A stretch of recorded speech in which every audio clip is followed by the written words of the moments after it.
નમસ્કાર વિદ્યાર્થી મિત્રો, બાર સાયન્સ ભૌતિક વિજ્ઞાન ચેપ્ટર નંબર 9 કિરણ પ્રકાશ શાસ્ત્ર અને પ્રકાશીય ઉપકરણો એનો આજે 8મો સેશન છે. આજે આપણે લેન્સ વડે થતું વક્રીભવન અને લેન્સનો પાવર એની ચર્ચા કરીશું અને થોડાક દાખલાઓ છે. ચલો, પહેલી થિયરી છે આ ચેપ્ટરની સૌથી આઈએમપી થિયરી, લેન્સ મેકરનું સૂત્ર મેળવો. આ ચેપ્ટરની સૌથી આઈએમપી પહેલા નંબરની થિયરી છે લેન્સ મેકરનું સૂત્ર મેળવો. બરાબર. તો જો લેન્સ વડે થતા વક્રીભવનની આપણે ચર્ચા કરીએ. લેન્સ વડે થતું વક્રીભવન ધારો કે આપણે લઈએ, ધારો કે આપણી પાસે આ એક બહિર્ગોળ લેન્સ છે. બરાબર. ચલો, આ છે એની મુખ્ય અક્ષ. ચલો, કોઈ એક પ્રકાશનું કિરણ છે એ આપાત થાય છે. ધારો કે કોઈ એક પ્રકાશનું કિરણ છે, બરાબર, એ અહીંયાથી આપાત થાય છે.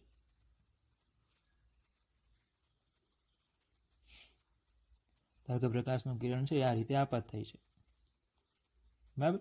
તો પ્રકાશનું કિરણ એ પાતળા માધ્યમમાંથી ઘટ માધ્યમમાં જશે, કારણ કે આ N1 વક્રીભવનાંક કહી દઉં, આનો વક્રીભવનાંક છે N2, કન્ડિશન છે N1 is less than N2. તો પ્રકાશનું કિરણ પાતળા માધ્યમમાંથી ઘટ માધ્યમમાં જાય તો લંબ તરફ વળે. શું થાય? તે લંબ તરફ વળે. ચલો, હવે પ્રકાશનું કિરણ ઘટમાંથી પાતળા માધ્યમમાં જાય તો લંબથી દૂર જાય. બરાબર. ધારો કે આ રીતે પ્રકાશ કિરણ છે, તો આ રીતે આપણને લંબથી દૂર અને લંબ તરફ જતું જોવા મળે. તો અહીંયા જે વસ્તુ છે, ધારો કે O છે, એનું અહીંયા આપણને I પ્રતિબિંબ મળે. ચલો, ઓપ્ટિકલ કેન્દ્રથી બધા અંતરો માપવાના હોય તો આને હું વસ્તુ અંતર કહી દઉં, તો આ મને પ્રતિબિંબ અંતર મળે. હવે એક વક્રીભવનકારક સપાટી હોય એટલે એક પ્રતિબિંબ મળે. તો અહીંયા વક્રીભવનકારક સપાટી કેટલી છે? 2. આ પહેલી અને બીજી. ધારો કે આની વક્રતા R1 છે, આની વક્રતા R2 છે. 2 વક્રીભવનકારક સપાટી છે, તો આપને પ્રતિબિંબ પણ કેટલા મળશે? 2. તો પ્રશ્ન એ થાય કે સર પહેલું પ્રતિબિંબ ક્યાં મળે? તો કે પહેલું પ્રતિબિંબ, તો કે પહેલી સપાટી જે છે ત્યાંથી જે વક્રીભવન થાય છે ને, તમે આમ આગળ વધારો તો અહીંયા તમને પહેલી સપાટી વડે થતું વક્રીભવનને કારણે પ્રતિબિંબ મળે. જો આ એક જ સપાટી હોત, ધારો કે આગળની એક જ સપાટી હોત, તો પ્રકાશનું કિરણ અહીંયાથી આમ વયું ગયું હોત કે નહીં સીધું? આ જે પ્રકાશનું કિરણ છે અહીંયાથી આમ જતું રહ્યું હોત કે નહીં? તો પછી એને આપણે શું કરવું પડે? પાછળ લંબાવવું પડે. એટલે કે આપણને કેવું પ્રતિબિંબ આપે? આભાસી. ખબર પડે? કેવું પ્રતિબિંબ આપે? આભાસી. તો એનો અર્થ એવો થાય કે લેન્સ વડે પ્રતિબિંબની રચનાની ભૂમિકા આપણે જો સમજવી હોય તો અહીંયા 2 તબક્કામાં પ્રતિબિંબ રચાય. કેટલા તબક્કામાં? 2 તબક્કામાં. પ્રથમ વક્રીભવનકારક જે સપાટી છે એને કારણે O બિંદુનું પ્રતિબિંબ ક્યાં મળે? I1 આગળ મળે. એ I1 એ બીજી સપાટી માટે વસ્તુ તરીકે વર્તે. જોજો, O જે છે એ વસ્તુ છે, એને કારણે પ્રતિબિંબ મળે છે I1. આ I1 પ્રતિબિંબ બીજી સપાટી માટે વસ્તુ બને અને ફાઇનલ પ્રતિબિંબ આપણને આપે I આગળ. તો વસ્તુ પ્રતિબિંબ આ પ્રમાણે આખું ચાલ્યા કરે. હજુ જો ધારો કે એક સપાટી હોત બીજી, તો I જે છે એ એના માટે વસ્તુ તરીકે વર્તે અને આપણને ફાઇનલ પ્રતિબિંબ આપે. તો આમ એક વસ્તુ એનું પ્રતિબિંબ, એ પ્રતિબિંબ બીજી સપાટી માટે વસ્તુ એનું પ્રતિબિંબ, આ પ્રમાણે ચાલ્યા રાખે. બરાબર. હવે સમજો, આપણે જરાક આટલો ભાગ જ જે છે એને ખાલી આપણે મોટો દોરીએ, કારણ કે આપણે આખી આકૃતિની કોઈ જરૂર નથી. તો ખાલી થોડોક ભાગ જે છે એને હું મોટો કરીને બતાવું. બરાબર. તો જો એને આ રીતે દોરું છું. ચાલો, તો એટલો ભાગ જે છે એને હું મોટો કરીને બતાવું છું અહીંયા. બરાબર. તો ચલો, મને અહીંયા આ રીતે આપણી વસ્તુ હતી અહીંયા. બરાબર. ત્યાંથી પ્રકાશનું કિરણ આમ જતું હતું અને ત્યાંથી પ્રકાશનું કિરણ આમ જાય છે. ચલો, આને આપણે પાછળ લંબાવી દઈએ તો આપણને અહીંયા એ પ્રથમ પ્રતિબિંબ મળે છે. આને કહી દઈએ આપણે O, આને હું કહી દઉં I1 અને આ જે આપણું છે એ ફાઇનલ પ્રતિબિંબ I. ચલો, આ છે વક્રીભવનાંક N1, આ છે વક્રીભવનાંક N2. પ્રકાશનું કિરણ છે આ રીતે જાય છે, કન્ડિશન છે N1 is less than N2. આ સપાટીની વક્રતા R1, આ સપાટીની વક્રતા R2, અને આ થઈ ગયા બંનેના લંબ. બધા અંતરો ઓપ્ટિકલ કેન્દ્રથી મપાય એટલે આને હું કહી દઉં U, આને કહી દઉં V અને આને હું કહી દઉં V1. એટલે ખબર પડી? બરાબર. ચાલો, તો આ રીતે આપણને આકૃતિ મળશે. તો જો આકૃતિ બહિર્ગોળ લેન્સ વડે પ્રતિબિંબની રચનાની ભૂમિકા બતાવે છે. તો ખાસ મહત્વની છે આકૃતિ તમારે તૈયાર કરવાની. બરાબર. હમણાં કીધું એ પ્રમાણે કે પ્રતિબિંબની રચના 2 તબક્કે જોઈ શકાય છે. પ્રથમ વક્રીભવનકારક સપાટી ઓનું પ્રતિબિંબ I1 આપે છે. આ પ્રતિબિંબ I1 બીજી વક્રીભવનકારક સપાટી માટે આભાસી વસ્તુ તરીકે વર્તે છે. બરાબર, પહેલી સપાટીને કારણે આપણને પ્રતિબિંબ મળે છે I1, એ બીજી સપાટી માટે આભાસી વસ્તુ તરીકે વર્તે. બરાબર, ચાલો હવે આપણે સૂત્રોની ચર્ચા કરીએ. તો ચાલો ફરી પાછી મેં આકૃતિ લઈ લીધી છે. ઓકે, ચલો પહેલા આપણે લઈશું પ્રથમ સપાટી. સપાટી 1 માટે ચલો સપાટી 1 માં પ્રકાશનું કિરણ પાતળા માધ્યમમાંથી ઘટ માધ્યમમાં જાય. પ્રકાશનું કિરણ છે એ પાતળા માધ્યમમાંથી ઘટ માધ્યમમાં જાય. જો પ્રકાશનું કિરણ પાતળા માધ્યમમાંથી ઘટ માધ્યમમાં જાય તો એનું ઓરિજિનલ સૂત્ર હતું N2/V - N1/U = N2 - N1/R. આ એનું ઓરિજિનલ સૂત્ર લખ્યું વ્યાપક. બરાબર, ચાલો હવે તો પહેલી સપાટી માટે વસ્તુ અંતર તો U જ છે, એટલે U તો એમ જ રહેશે. પહેલી સપાટી જે છે એને કારણે પ્રતિબિંબ ક્યાં મળે? I1 પર મળે. તો પ્રતિબિંબ અંતર કેટલું થાય? V1. તો V ની જગ્યાએ શું મૂકવાના? V1. પહેલી સપાટીની વક્રતા કેટલી છે? R1. તો હવે આ સૂત્રને આપણે આ રીતે લખી શકશું કે N2/V1 - N1/U = N2 - N1/R1. આને હું કહી દઉં નંબર 1. બોલો, ખબર પડી આટલી? ચલો હવે બીજી સપાટી લઈએ. સપાટી 2 માટે ચલો સપાટી 2 માં પ્રકાશનું કિરણ ઘટમાંથી પાતળામાં જાય છે. જો ઘટમાંથી પાતળામાં જાય તો ઓરિજિનલ સૂત્ર કયું હતું? N1/V - N2/U = N1 - N2/R. એનું ઓરિજિનલ સૂત્ર હતું. ચલો આ V એટલે પ્રતિબિંબ. તો બીજી સપાટીમાં પ્રતિબિંબ ક્યાં મળે? I આગળ. તો V તો વિના V જ. બીજી સપાટી માટે વસ્તુ કોણ? પ્રથમથી જે પ્રતિબિંબ મળે એ બીજા માટે વસ્તુ. તો કેટલું અંતર છે? V1. એટલે U ની જગ્યાએ V1 લખવાના, R ની જગ્યાએ R2 લખવાના. તો આવશે N1/V - N2/V1 = N1 - N2/R2. બરાબર, ચલો આને આમ પણ લખી શકાય N1/V - N2/V1 = -N2 - N1/R2. આને કહી દઉં સમીકરણ નંબર 2. બરાબર, ચલો સમીકરણ 1 વત્તા સમીકરણ 2 કરતા સમીકરણ 1 અને 2 નો સરવાળો કરો. બરાબર, તો લખાશે N2/V1 - N1/U + N1/V - N2/V1 = N2 - N1/R1 - N2 - N1/R2. સરવાળો કર્યો. ચાલો તો આ ઉડી જશે. તો બાકીનું પદ જે છે આ પદને હું ફરી પાછું બરાબર નેક્સ્ટ પેજમાં લઈ લઉં એટલે તમને ખ્યાલ આવે. ચાલો, તો આ આપણું પદ હતું. તો N2/V1 N2/V1 ઉડી ગયા. ચલો બાકીનું પદ આ રીતે લખું છું કે N1/V - N1/U બરાબર N2 - N1 ને કોમન કાઢું તો 1/R1 - 1/R2. ચલો N1 કોમન આવે તો 1/V - 1/U બરાબર N2 - N1/N1 1/R1 - 1/R2. આને કહી દઉં સમીકરણ નંબર A. શું કહી દઉં એને? સમીકરણ નંબર A. ચલો તો જે પાતળા લેન્સ માટે, કેવો લેન્સ? પાતળો લેન્સ. પાતળો લેન્સ કોને કહેવાય? તો કે એ લેન્સની જે બરાબર વસ્તુ અંતર, પ્રતિબિંબ અંતર અને વક્રતાની સરખામણીમાં બે વક્રીભવનકારક સપાટીઓ જે છે એમની વચ્ચેની જે આ જાડાઈ છે T એ અવગણીય હોય.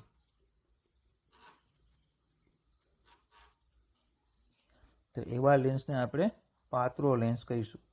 ખબર પડે? બરાબર, ચલો તો પાતળો લેન્સ કોને કહેવાય? ખબર પડી. વસ્તુ અંતર, પ્રતિબિંબ અંતર અને વક્રતા આની સરખામણીમાં બે વક્રીભવનકારક સપાટીઓ વચ્ચેનું અંતર અવગણીય હોય તો એવા લેન્સને પાતળો લેન્સ કહેવાય. હવે ધારો કે વસ્તુ અનંત અંતરે હોય. વસ્તુ અનંત અંતરે હોય. જો વસ્તુ અનંત અંતરે હોય તો U બરાબર ઇન્ફાઇનાઇટ થાય. તો પ્રતિબિંબ ક્યાં મળશે? F ઉપર મળશે. તો ચલો સમીકરણ A જે છે એમાં આપણે V ની જગ્યાએ F મૂકી દઈએ, U ની જગ્યાએ ઇન્ફાઇનાઇટ મૂકી દઉં તો આવશે N2 - N1/N1 1/r1 minus 1/r2. તો બોલો 1/∞ એટલે 0. તો 1/f equal to n2 minus n1/n1 1/r1 minus 1/r2. આને કહી દઉં સમીકરણ નંબર બી. તો આ જે સમીકરણ આવ્યું એને લેન્સ મેકર્સ સમીકરણ કહે છે. શું કહેવાય એને? લેન્સ મેકર સમીકરણ કહેવાય. આ સમીકરણનો ઉપયોગ કરીને યોગ્ય વક્રતા ત્રિજ્યાની સપાટીઓનો ઇચ્છિત કેન્દ્ર લંબાઈના લેન્સ બનાવી શકાય છે. બરાબર. આપણે બહિર્ગોળ લેન્સ માટે આ સમીકરણ મેળવ્યું, પણ અંતર્ગોળ લેન્સ માટે પણ સૂત્ર લાગુ પડે છે. બરાબર. અંતર્ગોળ લેન્સ માટે પણ સૂત્ર લાગુ પડે છે. ઓકે, ચાલો જુઓ કઈ રીતે લેન્સ મેકરનું સૂત્ર. હવે સમજો. ધારો કે તમારી આંખમાં ખામી છે.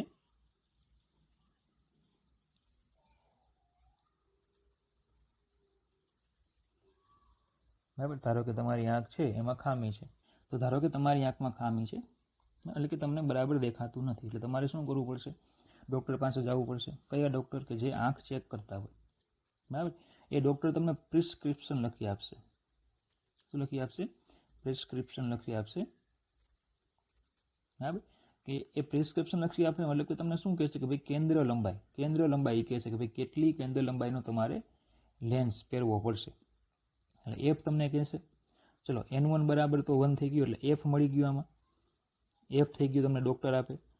n1 તો હવાનું માધ્યમ એ તો કુદરત નક્કી કરે. હા, n1 બરાબર 1 કુદરત નક્કી કરે. ઓકે, હવે તમને શું પસંદ કરશો? કંપની. કે ભાઈ કઈ કંપનીના તમે ગ્લાસ પહેરશો? સનગ્લાસ લેશો કે પછી યુવી પ્રોટેક્શનના લેન્સ લેશો? કયા લેન્સ લેશો એ પ્રમાણે તમારો લેન્સનો વક્રી પૂર્ણાંક નક્કી થશે n2. પછી તમે શું પસંદ કરશો? ફ્રેમ. કઈ ફ્રેમ રાખશો? બરાબર. ગોળ રાખશો કે પછી ચપટી રાખશો કે પછી ચોરસ રાખશો, લંબચોરસ રાખશો, મોટી ફ્રેમ રાખશો? કેવી ફ્રેમ રાખશો? એ ફ્રેમને આધારે તમે નક્કી કરો છો R2. શું નક્કી કરો છો? R2. બરાબર. હવે તમે આટલી વસ્તુ નક્કી કરો એટલે જે ઓપ્ટિશિયન છે એ કોમ્પ્યુટરમાં ડેટા નાખશે. એ ડેટા નાખશે એટલે R1 કેલ્ક્યુલેટ થઈને આવશે. બરાબર. R1 જે છે એ શું થાય? કેલ્ક્યુલેટ થઈને આવશે અને એ પ્રમાણે વક્ર ત્રિજ્યાવાળો ગ્લાસ જે છે એ કાપશે. એ પ્રમાણે ગ્લાસ શું કરે? કાપશે. બરાબર. એટલા માટે આને શું કહેવામાં આવે? Lens makers formula. શું કહેવાય એને? Lens makers formula. બરાબર. ચાલો તો સમીકરણ એ અને બી પરથી આપણે આગળ વધીએ. સમીકરણ એ અને બી પરથી બોલો આવું લખી શકાય. સમીકરણ બીમાં 1/f, સમીકરણ એમાં 1/v માઇનસ 1/u બંને સેમ. તો 1/v minus 1/u equal to 1/f. હવે આને કહેવાય લેન્સ માટે ગાઉસનું સમીકરણ. લેન્સના કિસ્સામાં ગાઉસનું સમીકરણ. બરાબર. આ સમીકરણ આપણે બહિર્ગોળ લેન્સ માટે, વાસ્તવિક પ્રતિબિંબ માટે મેળવેલું છે. પણ અંતર્ગોળ કે બહિર્ગોળ કોઈ પણ લેન્સ હોય, આભાસી કે વાસ્તવિક કોઈ પણ પ્રતિબિંબ હોય, બધા માટે આ સમીકરણો લાગુ પડે છે. બધા કયા સમીકરણો? વ્યાપક. જો શબ્દ લખું છું પાછું, વ્યાપક સમીકરણ. આ બધા વ્યાપક સમીકરણ છે. ઉપયોગ કરતી વખતે સંજ્ઞા પદ્ધતિ મૂકવી ખૂબ જરૂરી છે. બરાબર. તો તમને અહીંયા સુધીની થિયરી પૂછાય 4 માર્ક્સની ચેપ્ટરની પહેલા નંબરની IMP થિયરી. બરાબર. લેન્સ મેકરનું સૂત્ર મેળવો અથવા તમને એમ કહીએ કે લેન્સ માટેનું ગાઉસનું સમીકરણ મેળવો. હવે લેન્સ માટે ગૌસનું સમીકરણ મેળવો અથવા તો લેન્સ મેકરનું સમીકરણ મેળવો. એટલે અહીંયા સુધીનું તમારે લખવાનું છે. ઓકે, ચાલો નેક્સ્ટ પોઈન્ટ લઈએ. લેન્સની મોટવણી. તો મોટવણી આપણે અરીસામાં પણ ભણી ગયા છીએ. સેમ એ જ રીતે લેન્સમાં મોટવણી વ્યાખ્યાયિત થાય. લેન્સ માટે મળતા પ્રતિબિંબની ઊંચાઈ અને વસ્તુની ઊંચાઈના ગુણોત્તરને મોટવણી કહેવાય. તો m ઇક્વલ ટુ h'/h. તો આવી આકૃતિ આપણે આગળ પણ તમને ભણાવી છે. ધારો કે આ વસ્તુની ઊંચાઈ છે h, આ પ્રતિબિંબની ઊંચાઈ h'. આ વસ્તુ અંતર છે, આ છે પ્રતિબિંબ અંતર. બરાબર. ચલો તો હું અહીંયા એક ત્રિકોણ લઉં. ધારો કે આને હું કહી દઉં છું a, આને હું કહી દઉં છું b, આને કહી દઉં છું a' ને આને કહી દઉં છું b'. તો ત્રિકોણ લઉં છું ABP અને ત્રિકોણ A', B', P. બોલો સમરૂપ ત્રિકોણો છે બંને. સમરૂપ ત્રિકોણો માટે બાજુનો ગુણોત્તર સમાન થાય તો A', B' ના છેદમાં AB બરાબર PA'/PB. ચલો A'/B' એટલે -H' સંજ્ઞા પદ્ધતિ પ્રમાણે, AB એટલે H, PA એટલે આવશે V અને આ થશે -U, તો H'/H ઇક્વલ ટુ થશે V/U, તો M equal two H'/H equal to V/U. તો આ રીતે સમીકરણ સાબિત થાય. M equal two H'/H equal to V/U. તો સાબિતી આપણને નથી આપી, તૈયાર કરવાની કોઈ જરૂર નથી, પણ ધારો કે પરીક્ષામાં પૂછાય કે સાબિત કરો, તો તમારે આ રીતે સાબિત કરી શકો. બરાબર. ચલો, બહિર્ગોળ અને અંતર્ગોળ લેન્સ દ્વારા રચાતું પ્રતિબિંબ જો ચત્તુ હોય તો એમ ધન હોય. તમને ખ્યાલ જ છે કે એમ જો ધન હોય, એમ ઋણ હોય, તો તમને અંતર્ગોળમાં અરીસા વખતે પણ કરાયું છે કે એમ ધન એનો મતલબ કે પ્રતિબિંબ છે એ કેવું હશે? ચત્તુ હશે. ચત્તુ હશે તો એ પ્રતિબિંબ કેવું હશે? આભાસી હશે. એટલે મોટવણીનું ધન મૂલ્ય આભાસી પ્રતિબિંબ રજૂ કરે છે, એવું આપણે કરાયું છે. જો એમ ઋણ હશે તો પ્રતિબિંબ ઉલટું હશે, અને ઉલટું હશે તો કેવું હશે? વાસ્તવિક હશે. તો તમને કરાયું છે કે મોટવણીનું ઋણ મૂલ્ય વાસ્તવિક પ્રતિબિંબ રજૂ કરે છે. ખબર પડે? બરાબર.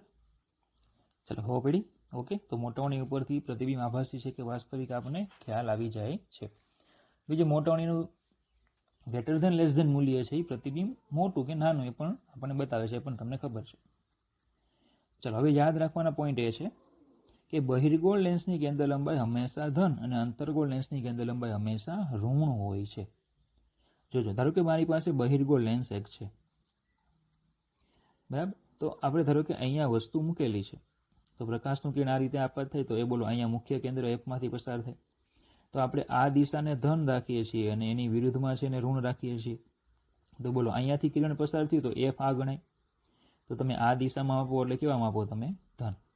સેમ એ જ રીતે જો અંતર્ગોળ લેન્સ હોય, બરાબર, તો પ્રકાશનું કિરણ આ રીતે આપાત થાય. ઓકે, પ્રકાશનું કિરણ આ રીતે આપાત થાય તો બોલો હવે V કેન્દ્રિત થાય છે, મતલબ કે બોલો પ્રકાશનું કિરણ અહીંયાથી V કેન્દ્રિત થાય, તો પછી આપણે આ બોલો F કહેવાય. તો આ આપાત કિરણની દિશા છે, તો આ ધન લેવાય, તો એની વિરુદ્ધમાં છે તો ઋણ લેવાય. તો બોલો આ કેવું થશે? એની વિરુદ્ધમાં થાય એટલે કેવી આવે? ઋણ. તો હંમેશા યાદ રાખવાનું, હંમેશા બહિર્ગોળ લેન્સની કેન્દ્ર લંબાઈ ધન જ લેવાની, અંતર્ગોળ લેન્સની કેન્દ્ર લંબાઈ ઋણ જ લેવાની. બહિર્ગોળ લેન્સ છે એની કેન્દ્ર લંબાઈ હંમેશા કેવી લેવાની? ધન જ લેવાની. અંતર્ગોળ લેન્સની કેન્દ્ર લંબાઈ હંમેશા ઋણ જ લેવાની. ઓકે. ચલો, બીજું કે આપણે જે હમણાં સૂત્ર ભણી ગયા 1/R1 અને 1/R2 વાળું લેન્સ મેકરમાં, જે આપણે સૂત્ર ભણી ગયા તે, એમાં R1 R2 ક્યારે ધન અને ક્યારે ઋણ લેવાના એના પણ નિયમો છે. ધારો કે મારી પાસે બહિર્ગોળ લેન્સ છે, બરાબર. તો બહિર્ગોળ લેન્સ માટે એક ગોળો આમ બને ને એક ગોળો આમ બને. ચલો, આમાં એક ગોળો આમ બને, એક ગોળો આમ બને. એટલે જો હું વક્રતા બતાવું આમની, બરાબર, કે ભાઈ આ ધારો કે આ પેલી સપાટી છે, એની વક્રતા R1 કહી દો, આ બીજી સપાટી છે એની વક્રતા R2 કહી દો. તો સેમ અહીંયા પ્રથમ સપાટી છે એની વક્રતા R1 કહી દો, આ બીજી સપાટી છે એની વક્રતા R2 કહી દો.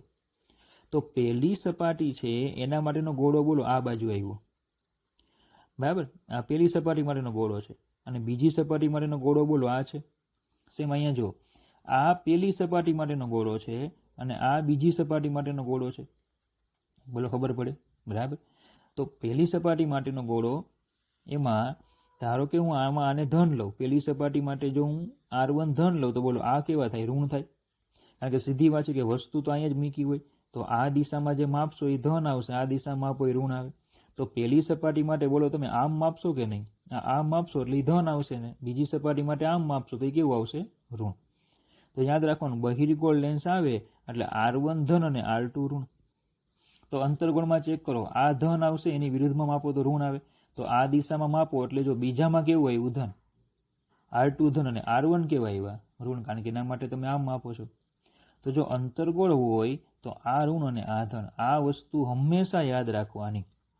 કયા સૂત્રમાં મૂકવાનું? આ લેન્સ મેકરનું જે સૂત્ર છે ને, લેન્સ મેકર્સ ફોર્મ્યુલા, એમાં R1 R2 જે છે એ ધન અને ઋણ આ રીતે લેવાના. બહિર્ગોળ હોય તો પેલું ધન, બીજું ઋણ, અંતર્ગોળમાં ઊંધું. બરાબર. આ પ્રમાણે મૂકશો, આ પ્રમાણે તૈયાર કરશો તો જ દાખલાના જવાબ તમને મળશે. બાકી સંજ્ઞા પદ્ધતિ મૂક્યા આગળ દાખલાના જવાબ આવશે નહીં. ઓકે. તો આ બે મુદ્દાઓ ખાસ ધ્યાન રાખવાના. ચાલો, એની પછી છે લેન્સ માટે પાવરનું સૂત્ર. પાવર કોને કહેવાય? તમે 10મા ધોરણમાં ભણી ગયા છો. લેન્સની તેના પર આપાત થતા કિરણોને કેન્દ્રિત કે વિકેન્દ્રિત કરવાની જે ક્ષમતા આવે એને લેન્સનો પાવર કહે છે. કિરણોને કેન્દ્રિત કે વિકેન્દ્રિત કરવાની ક્ષમતા એને કહેવાય લેન્સનો પાવર. જેમ લેન્સની કેન્દ્ર લંબાઈ નાની તેમ બહિર્ગોળ લેન્સના કિસ્સામાં કેન્દ્રિત કરવામાં અને અંતર્ગોળ લેન્સના કિસ્સામાં વિકેન્દ્રિત કરવાના લેન્સ કિરણોને વધારે વાંકા વળે છે. જોજો, દાખલા તરીકે મારી પાસે ધારો કે આ એક બહિર્ગોળ લેન્સ છે, બરાબર. આ ધારો કે એક બીજો બહિર્ગોળ લેન્સ છે, ચલો મુખ્ય અક્ષ છે. એકની કેન્દ્ર લંબાઈ આવડી છે, બીજાની કેન્દ્ર લંબાઈ નાની છે. તો હવે આની ઉપર હું સમાંતર કિરણો આપાત કરીશ તો બોલો પહેલા લેન્સ માટે અહીંયાથી પસાર થશે. આમાં હું સમાંતર કિરણો આપાત કરીશ તો બોલો અહીંયાથી પસાર થશે. તો એમ કહેવાય કે આ જે લેન્સ છે એ પ્રકાશના કિરણોને વધુ વાંકા વાળે છે, જ્યારે પ્રથમ લેન્સ છે એ ઓછા વાંકા વાળે છે. પેલું થાય છે કે ને એવું? તો એમ શું કીધું? જો, તો જેમ લેન્સની કેન્દ્ર લંબાઈ વધારે તેમ ઓછા વાંકા વાળે, જેમ લેન્સની કેન્દ્ર લંબાઈ ઓછી તેમ વધુ વાંકા વાળે. તો જેમ લેન્સની કેન્દ્ર લંબાઈ નાની તેમ બહિર્ગોળ લેન્સના કિસ્સામાં કેન્દ્રિત અને અંતર્ગોળ લેન્સના કિસ્સામાં વિકેન્દ્રિત કરવાના લેન્સ કિરણોને વધારે વાંકા વાળે છે. નાની વાળો હશે એ કિરણોને કેવા વાળે? વધુ વાંકા વાળે. ખબર પડે? તો જો શું કહે છે, તો કે લેન્સના ઓપ્ટિકલ કેન્દ્રથી એકમ અંતરે મુખ્ય અક્ષને સમાંતર લેન્સ પર આપાત થતું કિરણ જૂથ. ચલો, આ લેન્સ છે એની પર આપણે એકમ અંતર એટલે કે h ઇક્વલ ટુ ધારો કે 1 મીટર અંતરે એક પ્રકાશનું કિરણ છે, એને તમારે લેન્સ ઉપર તમે આપાત કરો, બરાબર. કોઈ પ્રકાશનું સમાંતર કિરણ જૂથ છે, બરાબર, તમે એને લેન્સ ઉપર આપાત કરો છો, બરાબર. તો એકમ અંતરે મુખ્ય અક્ષને સમાંતર લેન્સ પર આપાત થતું કિરણ જૂથ કેટલા કોણે વિકેન્દ્રિત અથવા તો કેન્દ્રિત થાય તેના ટેન્જન્ટ મૂલ્યને લેન્સનો પાવર કહેવાય. તો અહીંયાથી એ પરાવર્તન પામીને વક્રીભવન પામીને આમ જાય છે, તો આ એનો મૂળ માર્ગ હતો, તો આ થઈ ગયો ખૂણો ડેલ્ટા. આ ડેલ્ટાનું જે ટેન્જન્ટ આવે, ટેન્જન્ટ, એને કહેવામાં આવે છે લેન્સનો પાવર. ડેલ્ટાનું જે ટેન્જન્ટ આવે એને શું કહેવાય? લેન્સનો પાવર. તો સીધી વાત છે કે આ ઊંચાઈ h છે, આ બોલો મુખ્ય કેન્દ્ર એટલે કે કેન્દ્ર લંબાઈ હોય તો tan થીટા એટલે સામેની છેદમાં પાસેની h અપોન f. પણ જો h ઇક્વલ ટુ તો આપણે 1 લીધા છે, એકમ 1 મીટર અંતર લીધું છે, તો tan ડેલ્ટા ઇક્વલ ટુ શું થશે? 1 અપોન f. અને જો એમાં પણ થી ડેલ્ટા નાનો હોય તો પછી tan થી delta is approximately equal to delta equal to 1 upon f. મતલબ કે પાવર p ઇક્વલ ટુ શું થઈ જાય છે? 1 અપોન f. બરાબર. તો ચલો, આ થઈ ગયું પાવરનું સૂત્ર. આ સૂત્ર યાદ રાખવાનું. આ થઈ ગયું વ્યાપક સૂત્ર, બરાબર. લેન્સના પાવરનો એકમ છે d, એને કહેવાય ડાયોપ્ટર અથવા તો મીટર ઇનવર્સ, કારણ કે f નો એકમ જે છે એ મીટર, તો પછી થઈ જાય મીટર ઇનવર્સ. અને એક ડાયોપ્ટર એટલે 1 મીટર ઇનવર્સ. એક ડાયોપ્ટર બરાબર 1 મીટર ઇનવર્સ. હવે આપણે એવું ભણી ગયા કે ભાઈ બહિર્ગોળ લેન્સ હોય તો એની કેન્દ્ર લંબાઈ કેવી? ધન. અંતર્ગોળ લેન્સ હોય એની કેન્દ્ર લંબાઈ ઋણ લેવાની. તો પછી બહિર્ગોળ લેન્સનો પાવર એ ધન અને અંતર્ગોળ લેન્સનો પાવર ઋણ. જો બહિર્ગોળ લેન્સની કેન્દ્ર લંબાઈ ધન તો પાવર એ ધન, અંતર્ગોળ લેન્સની કેન્દ્ર લંબાઈ ઋણ તો પાવર પણ ઋણ. બહિર્ગોળ એટલે એને કહેવાય અભિસારી, લેન્સ માટે પાવરનું મૂલ્ય કેવું છે? ધન. અને અંતર્ગોળ જેને કહેવાય અપસારી, પાવરનું મૂલ્ય કેવું છે? ઋણ. બરાબર. એટલે કે ટૂંકમાં પાવરના ધન અને ઋણ મૂલ્ય પરથી પણ આપણને ખ્યાલ આવે કે આ બહિર્ગોળ લેન્સ છે કે અંતર્ગોળ લેન્સ છે. ચલો, જ્યારે આંખના ડોક્ટર જે આપણે આગળ વાત કરી ગયા હમણાં 2.5D પાવરના લેન્સનું પ્રિસ્ક્રિપ્શન આપે, મતલબ કે તમને એમ કહે છે કે ભાઈ તમારે +2.5D આપણે કે નંબર, 1 નંબર, 1.5 નંબર, એ શું છે? પાવર છે. તો આનો અર્થ શું થાય? તો કે આની કેન્દ્ર લંબાઈ 1/p થાય, મતલબ કે 1/2.5 થાય. તો પછી કેન્દ્ર લંબાઈ કેટલી થશે એની? 0.4 મીટર.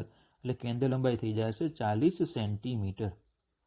તો એણે જેની કેન્દ્ર લંબાઈ 40 સેમી હોય એવા લેન્સ પહેરવાના. બીજું પ્લસ છે, પ્લસ એનો મતલબ શું થાય? બહિર્ગોળ. તો મતલબ કે 40 સેમી કેન્દ્ર લંબાઈ ધરાવતા બહિર્ગોળ લેન્સ પહેરવા જોઈએ. 40 સેમી કેન્દ્ર લંબાઈ ધરાવતા બહિર્ગોળ લેન્સ જે છે એ શું કરવા પડે? આપણે પહેરવા જોઈએ.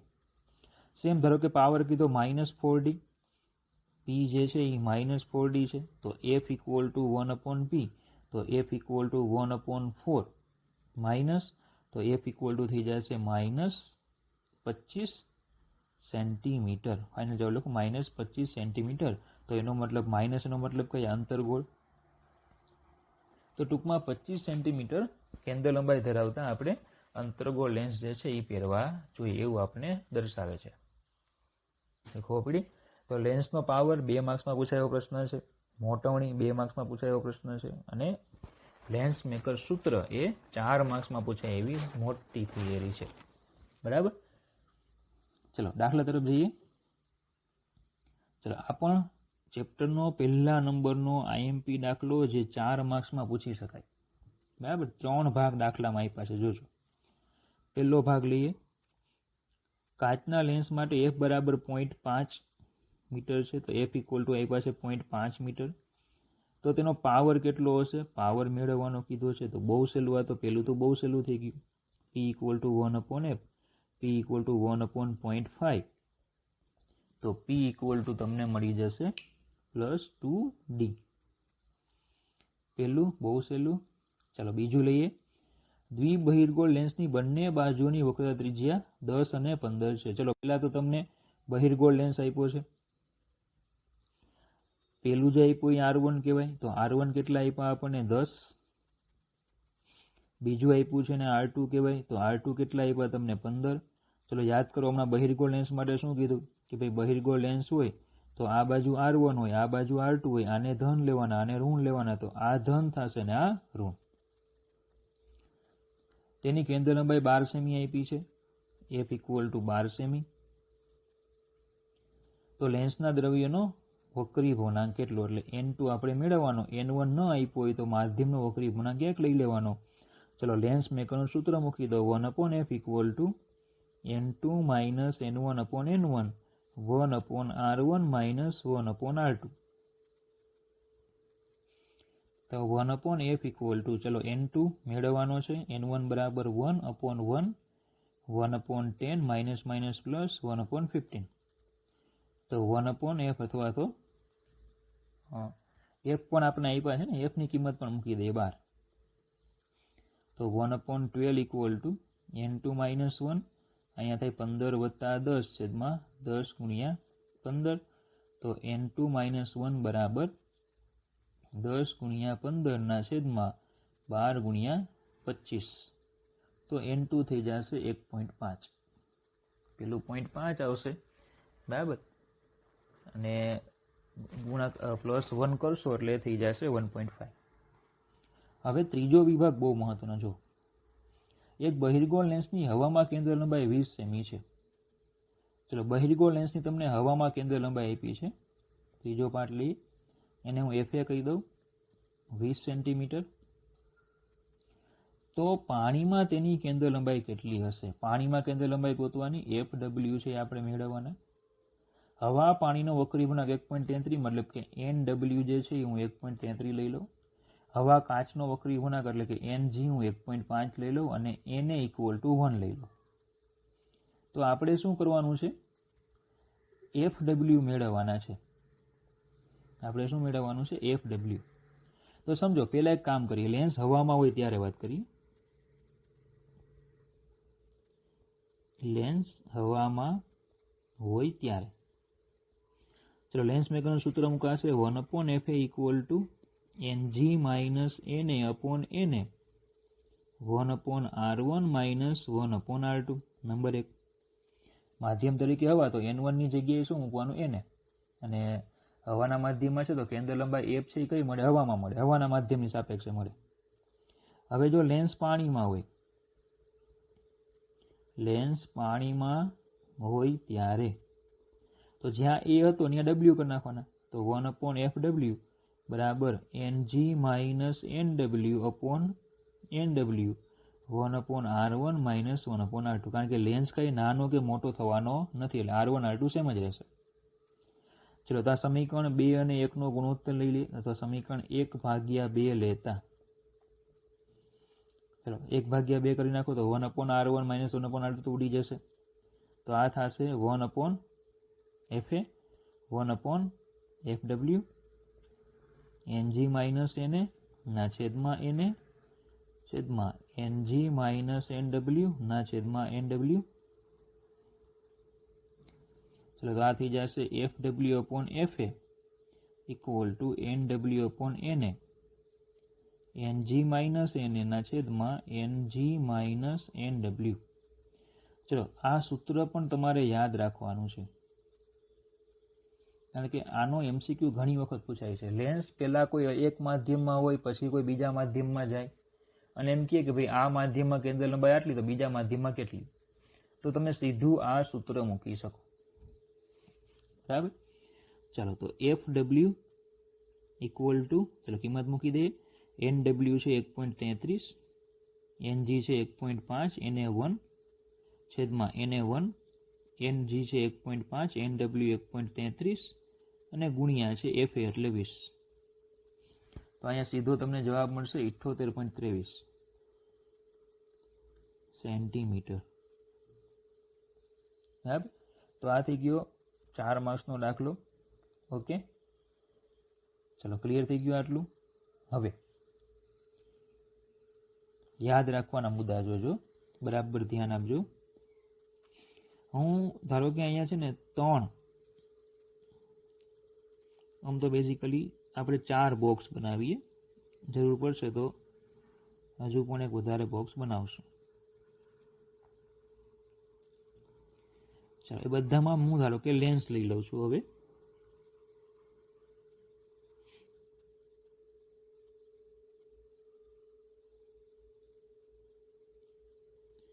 બધામાં હું બહિર્ગોળ લેન્સ મૂકી દઉં છું. બરાબર. હવે જોજો, ટૂંકમાં આ આખું માધ્યમ છે, એમાં મેં લેન્સને મૂક્યો છે. લેન્સનો વક્રી પૂર્ણાંક 1.5. ધારો કે આપણે જે લેન્સ છે એ 1.5 વક્રી પૂર્ણાંક વાળો લઈએ. ઓકે, ચલો પેલા માધ્યમનો વક્રી પૂર્ણાંક 1 એટલે હવાનું માધ્યમ, તો કેન્દ્ર લંબાઈ એટલે એફ એ હોય. જોજો એફ એ કેટલી હતી ખ્યાલ છે તમને? દાખલામાં જો આપી હતી 20 છે કે નહીં? 20 કેટલી હતી આ? 20. હવે લેન્સને પાણીમાં રાખી દીધો એટલે 1.33. તો હવે પાણીમાં કેન્દ્ર લંબાઈ મળી. પાણીમાં કેન્દ્ર લંબાઈ મળી કેટલી? 78.23 મળી. તો આના પરથી આપણને શીખવા શું મળ્યું? તો કે જો માધ્યમનો વક્રી પૂર્ણાંક તમે વધારો તો લેન્સની કેન્દ્ર લંબાઈ પણ વધે છે. માધ્યમનો વક્રી પૂર્ણાંક વધારવાથી લેન્સની કેન્દ્ર લંબાઈ વધે છે. માધ્યમનો વક્રી પૂર્ણાંક વધારવાથી લેન્સની કેન્દ્ર લંબાઈ વધે છે. પડે ખબર? ક્લિયર આટલું? ચલો હજી હું વક્રી પૂર્ણાંક વધારું, 1.5 કરી નાખું. બંનેના વક્રી પૂર્ણાંક 1.5. તો 1/f ઇક્વલ ટુ આપણું સૂત્ર હતું n2 minus n1/n1 1/r1 minus 1/r2. તો આમાં n1 n2 સરખા થઈ ગયા, તો અંશ કેવો થઈ જશે? આ 0. એનો મતલબ કે 1/f બરાબર 0, તો f ઇક્વલ ટુ ઇન્ફાઇનાઇટ ને પાવર કેવો? 0. મતલબ કે જો બંનેના વક્રી પૂર્ણાંક સરખા હોય, લેન્સ અને માધ્યમ બંનેના, તો પછી કેન્દ્ર લંબાઈ કેવી થશે? અનંત. બીજું એમ પણ કહી શકો કે લેન્સ અદ્રશ્ય બને. લેન્સ અદ્રશ્ય બને. કેમ? કારણ કે હવે સમજો આમાં આ પણ 1.5, આ પણ 1.5, બધું આખું માધ્યમ તો એક જ થઈ ગયું, તો કોઈ ડિફરન્સ જ નહીં રહે. બધા વચ્ચે કોઈ ડિફરન્સ જ નહીં. જો કોઈ કાંઈ લેન્સ દેખાય તમને આમાં? જો લેન્સ દેખાય છે ના, માધ્યમ જ બધા એક જ સરખા થઈ ગયા, તો કોઈ લેન્સ દેખાવાનું જ નથી, એટલે કોઈ ડિફરન્સ જ ન પડે. કારણ કે દાખલા તરીકે ગોળો છે, ગોળામાંથી તમે એક ગ્લાસ પાણી ભરો ને પાછું ગોળામાં પાણી નાખો તો શું બે પાણી અલગ અલગ દેખાય? પહેલા કયું હતું ને પછી કયું હોય? ના. એટલે તમે નાખેલું પાણી અદ્રશ્ય થઈ ગયું, તમે નાખેલું પાણી તમે અલગ જોઈ શકો નહીં. તો લેન્સ કેવો થાય? અદ્રશ્ય. તો સમજો શૂન્ય અવકાશમાં મારે અદ્રશ્ય થવું છે, તો મારો વક્રી પૂર્ણાંક કેટલો હોવો જોઈએ? મારે શૂન્ય અવકાશમાં અદ્રશ્ય થઈ જાવ તો મારો વક્રી પૂર્ણાંક કેટલો હોવો જોઈએ? 1. કારણ કે શૂન્ય અવકાશનો જેટલો એટલો વક્રી પૂર્ણાંક મારો હોવો જોઈએ. માધ્યમ અને વસ્તુ બંનેના વક્રી પૂર્ણાંક સરખા થાય તો વસ્તુ અદ્રશ્ય બને. બરાબર. ચલો પણ હજુ આપણે વક્રી પૂર્ણાંક માધ્યમનો વધારો થયો કે 2.0 કરી નાખો, તો હવે શું થશે કે n2 માઇનસ n1 જે આપણે કરીએ છીએ, n2 માઇનસ n1, બરાબર, એ n2 માઇનસ n1 માં બોલો આ જે છે ને એ N2 છે ને આ માધ્યમ એટલે N1 છે એટલે કે 1.5 માઇનસ 2 થશે બરાબર શું થશે 1.5 માઇનસ 2 અને 1.5 માઇનસ 2 કરશું એટલે જવાબ માઇનસ આવશે જવાબ માઇનસ આવે એનો મતલબ કે 1/f જે છે એ કેવા થશે 1/f એ ઋણ થશે મતલબ કે f કેવા થશે ઋણ થશે 1/f ઋણ એટલે કે પાવર કેવો થયો ઋણ ચલો ઋણ એનો મતલબ કે આ લેન્સ દેખાય છે કેવો બહિર્ગોળ પણ થઈ જશે કેવો અંતર્ગોળ ખાલી દેખાય બહિર્ગોળ ખરેખર છે અંતર્ગોળ પડે ખબર ખરેખર લેન્સ છે કયો અંતર્ગોળ બરાબર મતલબ કે બહિર્ગોળ લેન્સ બહિર્ગોળ તરીકે ક્યારે વર્તે તો કે જ્યાં સુધી એનો વક્રી પૂર્ણાંક એને જે માધ્યમમાં મૂક્યો છે એની કરતાં વધારે હોય જો આમાં બહિર્ગોળ હોય આમાં તો અદૃશ્ય જ હોય એટલે જ્યાં સુધી એનો વક્રી પૂર્ણાંક એને જે માધ્યમમાં મૂકવામાં આવે છે એની કરતાં વધારે હોય ત્યાં સુધી જ બહિર્ગોળ હોય જો એની કરતાં માધ્યમનો વક્રી પૂર્ણાંક વધી જાય તો એ બહિર્ગોળ લેન્સ બહિર્ગોળ ન રહેતા અંતર્ગોળ બને અને જો અંતર્ગોળ હોય તો અંતર્ગોળ ન રહેતા બહિર્ગોળ બને તો આ બાબત આખી MCQ માટે છે આ બાબતને યાદ રાખવાની છે કઈ બાબતો થઈ જેમ માધ્યમનો વક્રી પૂર્ણાંક વધારો તેમ લેન્સની કેન્દ્ર લંબાઈ વધે જો બંનેના વક્રી પૂર્ણાંક સરખા હોય તો પછી કેન્દ્ર લંબાઈ અનંત થઈ જાય પાવર 0 થાય લેન્સ અદૃશ્ય થાય અને જો માધ્યમ કરતાં પણ લેન્સનો વક્રી પૂર્ણાંક ઓછો એટલે કે લેન્સ કરતાં પણ માધ્યમનો વક્રી પૂર્ણાંક વધારો તો શું થશે અંતર્ગોળ બહિર્ગોળ બને બહિર્ગોળ હોય અંતર્ગોળ બને ટૂંકમાં એની જાતિ બદલાઈ જાય બરાબર આપને લાગે ખરેખર સ્ત્રી પણ ખરેખર હોય પુરુષ બરાબર પુરુષ લાગે પુરુષ પણ હોય ખરેખર સ્ત્રી એના જેવું થઈ જાય ઓકે ચાલો એની પછી એક જાદુગર તેના પ્રોગ્રામમાં એક પાણીમાં એક પ્રવાહીમાં રાખેલા કાચના લેન્સને અદૃશ્ય કરે છે એટલે એમ કે છે કે એક જાદુગર એક પ્રવાહીમાં રાખેલા કાચના લેન્સને અદૃશ્ય કરે એનો વક્રી પૂર્ણાંક કેટલો આપ્યો છે 1.47 તો પ્રવાહીનો વક્રી પૂર્ણાંક કેટલો હશે હમણાં કીધું અદૃશ્ય ક્યારે થાય પ્રવાહી અને લેન્સ બંનેના વક્રી પૂર્ણાંક સરખા હોય તો તેનો મતલબ કે પ્રવાહીનો વક્રી પૂર્ણાંક કેટલો હશે 1.47 હશે કારણ કે તો જ N1 N2 સરખા થાય તો જ f અનંત થાય શું આ પ્રવાહી પાણી હોય તો કે ન જ હોય કારણ કે પાણીનો વક્રી પૂર્ણાંક કેટલો છે 1.33 સીધી વાત છે પાણી ન જ હોય તો પાણી કરતાં કોઈ વધુ વક્રી પૂર્ણાંક વાળો બેઝિકલી ગ્લિસરીન હોય ગ્લિસરીનનો વક્રી પૂર્ણાંક 1.47 આવે એટલે શું છે કે ભાઈ એક બીકર હોય એમાં લેન્સ છે હવે લેન્સમાં એ પાણી નાખે એટલે કે પ્રવાહી નાખે તો ધીમે ધીમે લેન્સ અદૃશ્ય થઈ જાય કેમ કારણ કે બેના વક્રી પૂર્ણાંક સરખા થઈ ગયા લેન્સ અદૃશ્ય થવાનો છે સીધી વાત છે ઓકે ચાલો એની પછી જોઈએ 1.55 વક્રી પૂર્ણાંક ધરાવતા કાચમાંથી એટલે કે તમને N2 આપેલો છે 1.55 બે સપાટીઓની વક્રતા ત્રિજ્યા સમાન છે એટલે કે R1 બરાબર R2 બરાબર R મૂલ્યો તેવા દ્વિબહિર્ગોળ લેન્સ બનાવવો છે જો 20 સેમી કેન્દ્ર લંબાઈ મેળવવા માટે એટલે કે f બરાબર 20 સેમી બહિર્ગોળ છે એટલે ધન વક્રતા ત્રિજ્યા કેટલી કે R1 R2 કેટલા એ ગોતવાના તો 1/f = N2 minus N1/N1 1/R1 minus 1/R2 ચલો 1/20 = 1.55 minus 1/1 કાંઈ ન આપ્યું તો N1 1 લઈ લેવાનું 1/R minus minus plus 1/R કેમ કે બહિર્ગોળ છે R1 જો હું ધન લઉં R2 કેવા લેવાય માઇનસ લેવાય બરાબર તો 1/20 બરાબર આ થઈ જશે 0.55 આ થઈ જશે 2/R તો R ને કરતા બનાવો તો 0.55 ગુણ્યા 2 ગુણ્યા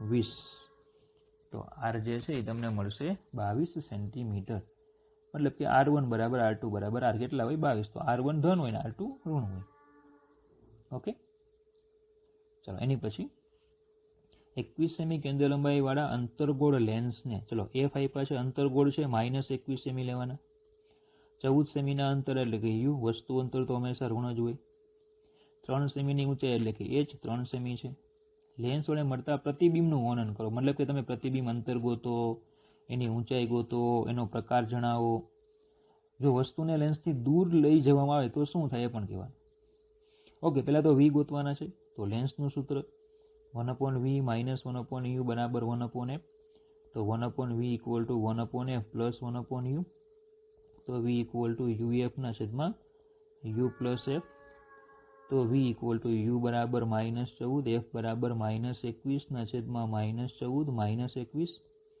એટલે વી જે છે એ તમને મળી જશે -8.4 સેન્ટીમીટર.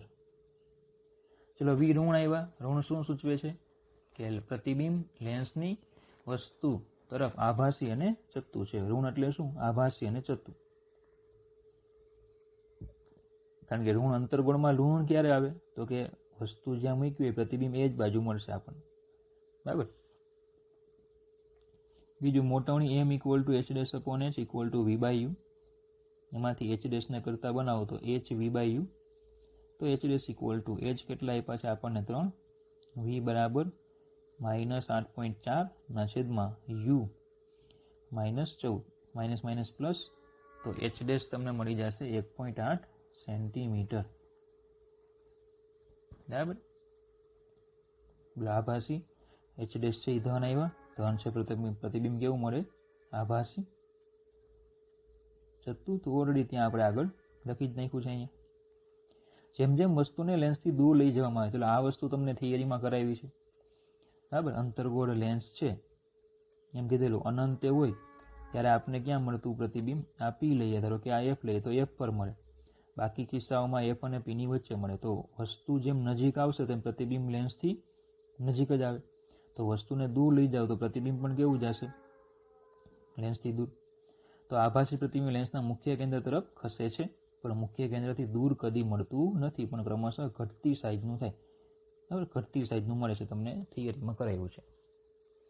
ઓકે, તો આજના સેશનમાં આપણે આટલું જ રાખીશું. Thank you.